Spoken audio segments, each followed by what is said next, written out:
지금까지 내가 소득이 적었다. 소득이 적으시니까 여기 오신 분이 거의 대부분일 거예요. 나는 월 소득이 5억이다. 그런데 다단계판에 한번 가보자. 그렇게 오신 분은 없어요. 그분들은 지금 크루즈 여행하러 어디 가시 있을 거예요. 소득이 이게 문제예요. 그런데 소득이 많으려면요, 프로덕티비티, 생산성이 높아야 됩니다. 100만 원어치밖에 생산 못하는데 봉급을 200만 원 줄 사람이 어디 있어요? 그렇게 되지 않습니다. 그러면 기업 자체가 망해버려요. 그러니까 생산성이 반드시 높아야 되고, 생산성이 높으려면요 반드시 자본을 가져야 됩니다. 자본. 우리나라 경제 체제가 뭐라고 그랬습니까? 자본주의 시장 경제예요. 자본주의 시장 경제. 자본주의에도 시장 경제가 있고 통제 경제가 있어요. 사회주의에도 사회주의 시장 경제가 있고 사회주의 통제 경제가 있어요. 근데 사회주의는 생산수단, 자본이 자기 것이 아닙니다. 국가 거나 사회 거예요. 그러니까 그건 거론할 필요가 없고, 우리는 자본주의 시장 경제예요. 그러니까 모든 의사결정을 누가 해요? 내가 하는 거예요. 내가 하는 거예요. 그 내가 한 의사결정에 대해서 의사결정을 잘했으면 그 대가, 그 이익도 내가 봐야 되고, 잘못해서 손실을 보면 그 손실은 내가 감당해야 돼요. 사회주의가 아니에요. 그런데 문제는 바로 이 자본이에요. 자본을 어떻게 축적할 거냐 하는 게 키워드입니다. 요 자본이란 말, 캐피탈이란 말 한마디만 알고 계시고 활동을 해도 생활이 그렇게 공공하지가 않아요. 자본이라는 걸 전혀 모르거든. 전혀 몰라요. 그럼 뭐가 자본이냐 하는 건데요. 그래서 이 자본의 범위가 하도 많기 때문에 과거 농경시대나 또는 산업화 시대에는 자본의 범위가 그렇게 많지가 않았습니다. 지금은 자본의 범위가 하도 많기 때문에 많은 설명이 필요합니다. 제가 이 무대에서 하는 얘기는 규범적 진술이 아닙니다. 즉 실증적 진술인데, 이 말은 무슨 말이냐면, 저는 여기서 어떤 것이 좋다, 어떤 것이 나쁘다 하는 얘기를 일체 하지 않습니다. 즉 가치 중립적인 일체 가치 판단을 배제합니다. 왜냐하면 좋고 나쁜 것은 개인이 판단해야 됩니다. 단지 여기서 제가 말씀드리는 것은 if then, 만약 뭐뭇이라면 뭐뭇이다, 요거 과학적 사실만을 말합니다. 다시 말하면 자본이 적으면 생산성이 낮다, 요건 과학적 사실이에요. 생산성이 낮으면 소득이 적다, 이 정도 말씀드리는 거지, 소득이 많고 적고가 좋으냐 나쁘냐 이 얘기를 지금 하는 게 아닙니다. 그래서 여기서 성공이라고 하는 것은, 성공은 여러 가지가 있습니다. 개인마다 다 달라요. 그런데 여기서 요 애터미에서 성공은 안정적인 고소득을 성공이라고 정의하겠습니다. 안정적인. 여기서 반드시 안정적이어야 됩니다. 이번 달에 5천만 원 벌었는데 다음 달부터 빵이다. 그럼 안정적이 아니에요. 그렇죠? 차라리 매달 1,000원씩 받는 게 좋다 그런 말이에요. 그러니까 안정적인 고소득이 성공이다. 그러려면은 반드시 생산성이 높아야 되고, 생산성이 높기 위해서는 자본 축적이 이루어져야 됩니다. 캐피탈이라는 게 이루어져야 돼요. 캐피탈. 근데 이 너무 캐피탈의 종류가 하도 많기 때문에 이런 것들을 하는 거예요. 왜냐하면 제소유로 법칙에 의해서 가장 약한 것에 의해서 전체가 결정돼 버리니까. 전체가. 어느 회사에 아주 유능한 사원이 있었어요. 아주 젊은 사원입니다. 컴퓨터 능력도 뛰어나고 일 처리 능력도 잘해요. 근데 상사들한테 높은 평가를 못 받아. 저 자식 저거 말이야. 왜 일을 그렇게 잘하는데? 왜냐하면 그놈은 항상 출근 시간이 늦어. 꼭 뭐 하는지 자빠져 있다가 30분 1시간 늦게 나와. 그런 또 일은 또 번개같이 처리해. 그런데 상사들 눈에 보이는 건 뭐가 보입니까? 저놈을 간부시켜놨다가는 망하겠다, 그 생각이 드는 거예요. 아침에 안 나오는데, 회의에 안 나오는데 어떡할 거냐. 그러니까 다른 건 다 뛰어나는데 제 시간, 타임리, 제 시간에 맞춰 출근 못한다는 그 약점 하나가 전체를 결정해 버린단 말이에요. 그래서 이렇게 말이 많아지는 거예요. 말이 많아지는 거예요. 톨스토이의 그 아주 대표작 중에 하나인 안나 까레니나라는 소설이 있습니다. 그거 들어보셨죠? 안나 까레니나. 그런데 그 안나 카레니나의 딱 첫 줄에 무슨 말이 나오냐 하면 그게 소설 전체를 대표하는 말이 항상 맨 앞에 나옵니다. 행복한 사람은 모두 그 이유가 비슷한데 불행한 사람은 제 각각의 이유 때문에 불행하다. 다시 말하면 이분은 돈이 많은데 건강이 안 좋아. 그러면 돈이 많은 것은 괜찮은데 건강이 안 좋은 것 때문에 불행해. 이분은 미모는 뛰어난데 학력이 없어. 그러면 또 그것 때문에 불행해. 다 갖췄어. 근데 안나 까렌이라는 귀족의 딸로 굉장히 부유한 귀족의 딸입니다. 미모는 탁월한 미모를 타고났어요. 그래서 좋은 귀족 집안에 시집을 가서 아들, 딸 낳고 단란하게 살고 있어. 그런데 한 가지 문제 때문에 불행해. 남편이 나이가 많고 무뚝뚝해. 다 갖췄는데 조금만 괜찮으면 좋은데 그것 때문에 불행해. 그래서 젊은 장교하고 연애를 시작해. 그러다가 결국은 달리는 기차에 뛰어들어서 자살해버려. 다 갖췄는데 그거요. 행복한 사람은 비슷한 이유로 모두 행복한데 어떤 사람들이에요? 가진 것을 감사하는 사람. 불행한 사람은 제 각각의 이유로 불행하다. 이유가 다 달라. 왜 불행한지. 가장 약한 부분이 나의 전체를 결정해버려요. 이게 문제야. 이제 이게 문제라고. 그래서 자본의 양과 질에 따라서 생산성의 차이가 나고 소득의 차이가 난다. 요 트랙터하고 낚아지고 벼베는 이분은 지금 노동과 낫이라는 자본으로 무장을 했습니다. 이분은 노동과 트랙터라는 자본으로 무장을 했어요. 이 생산성은요, 요 트랙터가 거의 한 200배 된다고 그래요. 200배. 근데 고생은 누가 더 많이 해? 요 사람이 더 많이 해. 허리가 부러져. 저도 벼 많이 베봤는데 허리 아프죠. 그래도 벼 베는 것은 좀 허리 아프면 쭈글씩 앉아 세워요. 못 심다가 허리 아프면 그 사람 죽어. 그때 쭈글씩 앉을 수도 없고. 그 털썩 앉으면 어떡할 거예요, 거기서. 그 다음에, 리아칼은 자본과 노동이 결합했고, 박스카하고 노동이 결합했어요. 그런데, 박스카의 생산성이 훨씬 높으니까, 저분의 임금이 훨씬 높아요. 고생은 이 사람들이 더 해. 그러니까, 자본이 부족한데 열심히 일하면 어떻게 되느냐? 골병밖에 남는 게 없어요. 골병. 아무것도 없어요. 충남 아산에 가면은 우리 맹사성 대감의 고택이 있죠. 요분은 고려 최영 장군 아시죠? 최영 장군의 손여사입니다. 그런데 조선왕조 세종조의 최고의 표수를 한 양반이에요.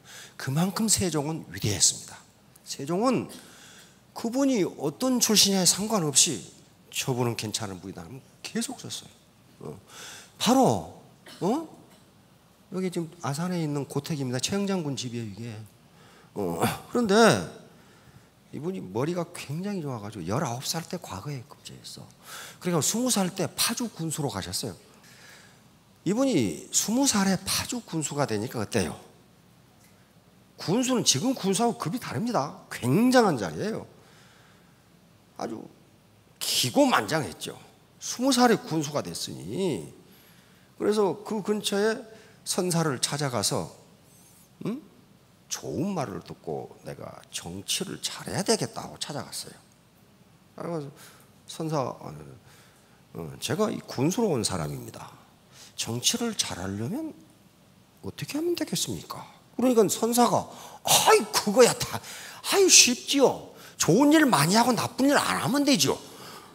그러니까 명사성이 듣고 있다가 그거야 삼척 동자도 아는데 내가 그 말을 들으려고 여기까지 오시냐고. 아니, 맞잖아요. 좋은 일 많이 하고 나쁜 일 좋게 하면 정치 잘하는 거 아니에요. 그러니까 맹사성 대감이 군수가 나가려고 하니까 선사가 오신 김에 차라도 한잔 하고 가시라고 잡고 앉혔어요. 그리고 차를 선사가 따는데 잔이 넘치는데 계속 따라버려요. 그러니까 어때요? 방바닥이 찬물로 도포가 다 젖죠.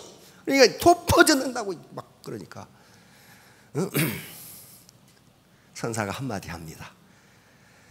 찬물이 넘쳐 도포 젖는 건 아시면서 지식이 넘쳐 인품이 젖는 건 모르십니까?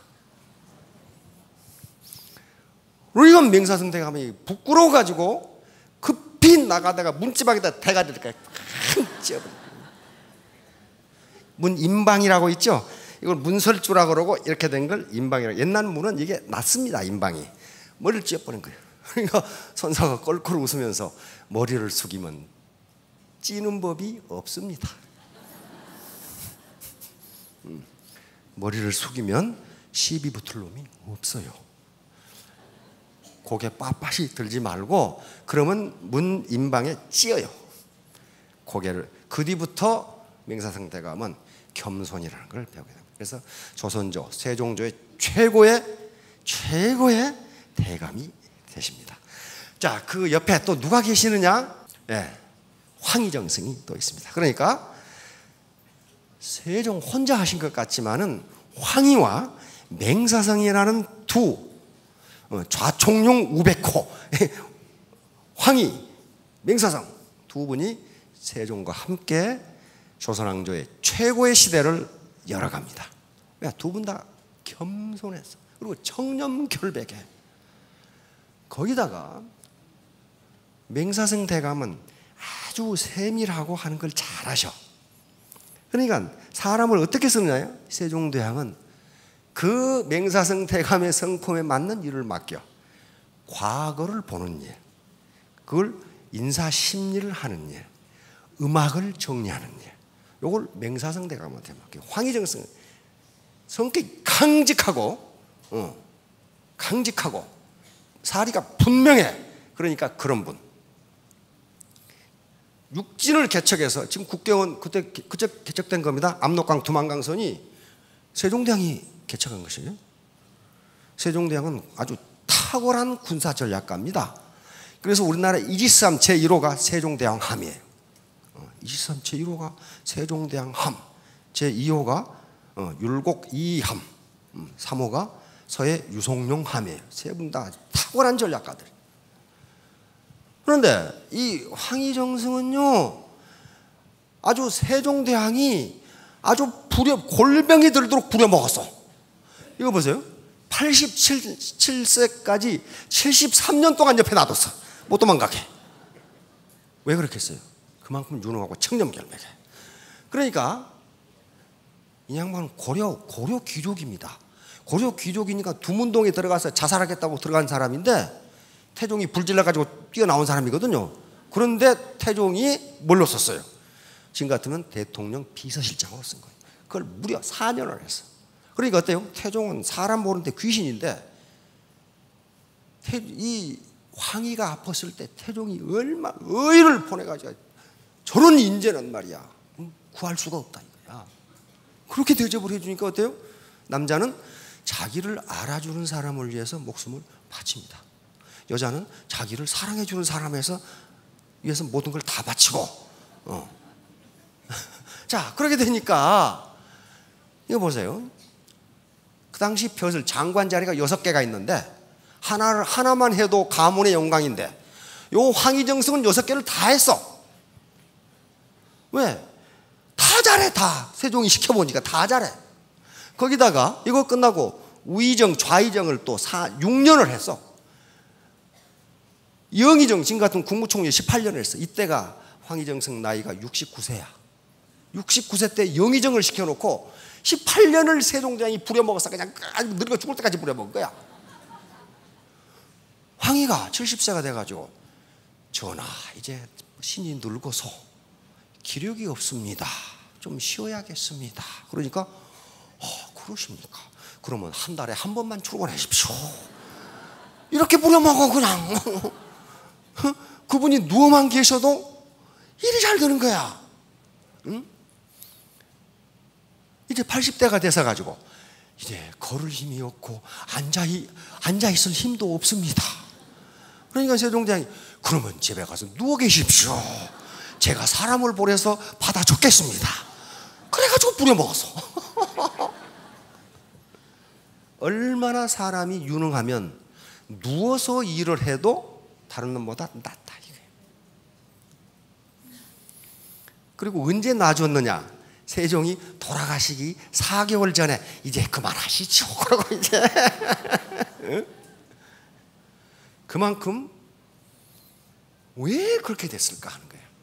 바로 요 맨 뒤에 보세요. 요거 젊었을 때 황희가 밭을 시골을 가는데 소 2마리가 밭갈이를 하고 있어. 그러니까 황희가 물었어. 어느 소가 일을 더 잘합니까? 그랬더니 농부가 이리 와보시라고 그래. 귀에다 대고 노란 소가 더 잘합니다. 그렇게 얘기해요. 아니 거기서 이야기하면 되는데 왜 귀에다 대고 이야기합니까? 그러니까 아무리 짐승이지만 까만 소가 저놈은 일도 못한다면 기분이 좋겠습니까? 그래서 황희는 말을 조심해야 되는구나. 사람은 말을 조심해야 되는구나. 그렇게 느끼면서 회의할 때 황희정승은 한 번도 말을 먼저 한 적이 없답니다. 전부 들으니까 어때요? 모든 정보를 다 얻어. 그래가지고 누구 말이 맞는가 하는 걸 판단을 하니까 판단이 정확하죠. 그러니까 세종대왕이 믿을 수밖에 없어요. 지 말만 떠벌리는 게 아니고 다 들어 그냥. 이게 황이에요. 그러니까 유명한 일화가 있죠. 오늘날 일찍 퇴청을 해서 책을 읽고 계시는데 여종들이 싸우다가 한 여종이 왔죠. 대감마님 전현이요 이러쿵 저러쿵 이렇게 해서 아주 나쁜 년입니다. 그러니까 황희정선생이 뭐라고 그랬어요? 네 말이 맞다. 그렇다면 그래 기분 좋아 갔어요. 근데 욕을 먹은 여종이 또 왔어. 그래가지고 전현이 이러쿵 저러쿵 그러니까 네 말이 맞다. 그래 그럼 더 기분 좋아 갔어. 마침 조카가 그 말을 옆에 듣고 있었어. 그래가지고 이 삼촌 그렇게 사람이 줏대가 없어서 어떻게 합니까? 내가 들어보니까 요년하고 얘기하는데 요년 말이 맞습니다. 그러니까 네 말도 맞다. 그러고 계속 책을 읽었다 그렇게 됐어요. 그 말은 황희정생이 줏대가 없다 그 말 아닙니다. 한쪽 말만 들어가지고는 사실을 파악할 수 없다 그런 말이에요. 양쪽 말을 동시에 똑같이 들어봐야 한다. 겸손에 관한 명언입니다. 왜냐하면 이게 이렇게 겸손에 관한 명언이 명언 중에 제일 많아요. 많은 명언 중에 하나입니다. 그 말은 무슨 말이에요? 그만큼 겸손이 힘들다예요. 교만한 놈도 제일 싫어하는 놈을 교만한 놈이라고 그래. 자기는 교만하면서 남 교만한 건 또 싫은 거야. 그래서 교만한 사람이 또 가장 좋아하는 사람은 또 겸손한 사람이라고 그래요. 그러니까 겸손하면 손해가 없다. 오만한 자는 남들의 오만을 싫어한다. 이게 지금 프랭클린이 한 얘기죠. 가장 훌륭한 죄는 친절함과 겸손함이다. 그리고 거짓 겸손은 잘 장식된 천박함이다. 괜히 자기가 겸손하고 떠든 사람은요 겸손이 못한 사람입니다. 벼는 익을수록 고개를 숙인다. 이게 그냥 평범한 것 같지만은요 정말 그래요. 깡통이 가장 시끄러울 때가 깡통이 절반 찼을 때 가장 시끄럽답니다. 아예 빈 놈은 소리가 안 나. 아예 빈 놈은 소리가 안 나고 꽉 찬 놈도 소리가 안 나. 근데 절반만 아는 사람이 제일 시끄러워. 그래서 우리 속담에 뭐가 있습니까? 반풍수 집안 망친다고 그러죠. 반풍수가 선무당이 사람 잡는다는 게 그런 거예요. 무당이 되려면은 좀 똑바로 무당이 되든가 안 그러면 아무것도 모르든가 그러면 사람 안 잡는데 선무당이 사람 반풍수 집안 망친다 그런 거예요. 자, 여기 명심보감에 있는 얘기입니다. 명심보감은 다 들어보셨죠? 예. 굴기자 능처중 이거는 자기를 굽힐 줄 아는 사람은 중요한 자리, 중요한 지위에 올라갈 수 있다. 자기를 굽힐 줄 아는 사람은 맹사성 대감처럼 머리를 빳빳이 들지 않고 굽혀서 가면 임방에 머리를 찢지 않고 나갈 수 있다. 호승자 필우적 호승자는 이기기를 좋아하는 사람은 반드시 적을 만난다. 그래서 이런 명언이 있죠. 당신이 지금 앞 사람과 적이 되는 좋은 방법은 당신이 그 사람보다 똑똑하다는 것을 증명하면 된다. 그러면 앞 사람하고 적이 돼. 자, 그럼 공부를 해야 되는데 우리 사회에서 공부의 일부만을 가지고 공부라고 생각하는 경우가 많기 때문에 공부 잘하면 못 산다는 얘기가 왜 나오느냐? 진짜 공부를 잘하는 사람은 잘 삽니다. 근데 공부를 한쪽만 한 사람은 못 살아요. 절대로 못 삽니다. 자, 공부는 머리 공부 쿨 해야 돼. 지금 머리 공부하고 계시죠? 뭔가 익혀야 될, 아는 게 있어야 될 거 아니에요? 그런데 그것보다 더 중요한 게 마음 공부입니다. warm heart. 동반 성공해야 되겠다. 나 혼자 잘 먹고 잘 사는 게 아니고 내가 부모님 봉양하고 자식 교육시키고 우리 파트너라고 동반 성공해야 되겠다. 이 따뜻한 warm heart, 따뜻한 마음, 정직성, 도덕성, 그런 것들이 전부 근면성, 이게 warm heart입니다. 그리고 몸으로 뛰어야 돼. 몸으로 busy hand, 바빠야 돼. 이거 머리 공부가 덜 되더라도요, 몸 공부를 먼저 해야 돼. 아무리 우리 치약에 좋은 성분을 머리로 달달 외우고 있어도 길거리에서 그걸 누구에게 또는 자기 파트너나 또는 고객에게 팔지 않으면 아무 소용없어요. 그거 몰라도 몸 공부가 먼저예요. 그런데 이게 세계는 항상 같이 다니게 이렇게 돼 있어요. 이렇게. 이것을 우리 학교 제도에서는 뭐라고 그럽니까? 지덕체라고 이야기합니다. 이 학교 교육의 3요소예요. 지는 머리 공부예요. 덕은 마음 공부. 마인드 디스플린이에요. 마인드, 내 마음을 훈련시키는 거, 내 마음 공부를 하는 거. 이것은 헤드, 인텔렉추얼 디스플린, 머리 공부는 인텔렉추얼. 내 머리를 개발하는 거. 그다음에 몸 공부는 피지컬 디스플린, 내 몸을 훈련하는 거예요. 내 몸 공부를 하는 거. 이 세 개 중에 하나라도 안 되면 그 어떤 일을 해도 성공할 수 없어요. 머리 공부가 안 됐는데 몸 공부를 잘한다. 이게 조폭이에요. 이게 맞는 건지, 마음 공부도 없어. 이게 맞는 건지. 그 다음에 마음 공부가 안 됐는데 머리 공부를 잘하는 사람은 이게 사기꾼이에요. 사기 치는데요. 난 TV에서 그 뉴스에 사기 쳤다고 뉴스가 나면 그 말이 나 무슨 말인지 모르겠어. 어떻게 사기를 쳤다는 건지 엄청나게 어려워. 머리 무지하게 좋은 놈이. 그 다음에 머리도 안 되고 몸도 안 되는데 마음만 좋으면 이웃집 할아버지. 이건 마음이 그냥 너그럽죠.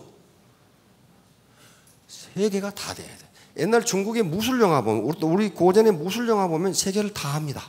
먼저 몸 단련을 해. 그렇죠? 그러다가 뭘 합니까? 무술 책을 봐요. 그 다음에 앉아서 수련을 해. 좌만 앉아서 수련하죠. 그 세 개를 다 해요. 우리 양궁 선수들 어떻게 합니까? 그렇게 하죠. 이게 정신, 마인드 컨트롤하는 게 제일 어렵답니다. 막 관중들이 고함 지르고 하는데 마음이 흐트러지지 않고 바로 쏘는 거, 이게 굉장히 어렵답니다. 그걸 우리 선수들이 제일 잘하죠. 그러니까 우승을 하는 거란 말이에요. 기술만 좋아서 되는 게 아니란 말이에요. 마인드 디스플린, 마음 훈련이 돼 있어야 된다. 그러면 공부를 한마디로 말하면 뭐냐? 공부는 수신입니다. 수신.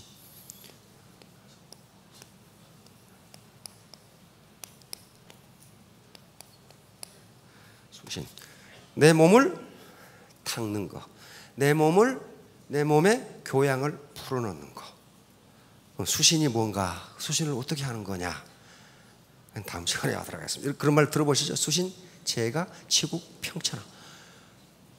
수신이 돼야 집안이 가지런하게 되고 치국, 나라를 평정할 수 있게 되고 나라를 다스릴 수 있게 되고 평천하, 세계를 덮어버려. 애터미 사고 똑같죠. 수신이 돼야 내 돈벌이가 돼. 내 라인이 조용해. 내 라인이 조용하면 국내 시장을 석권할 수 있어. 그 다음에 어디로 나가? 글로벌로 가서 평천하를 할 수 있게 됩니다. 자, 자기에게 결심을 하십시오. 나는 3년 후에 나에게 스타마스타를 선물하겠다. 나에게, 남한테 주는 거 아니에요? 왜냐하면 그렇게 하지 않으면 내가 나에게 미안하니까. 자기에게 미안하면 안 됩니다. 자기가 이 자본 축적이 안 되고 공부가 안 돼 있으면 자기가 얼마나 미안해. 계속 죽어라고 일해야 되잖아요. 3년 후, 5년 후에 모두 스타마스터, 그 다음에 로얄마스터가 되시기 바랍니다. 예, 감사합니다.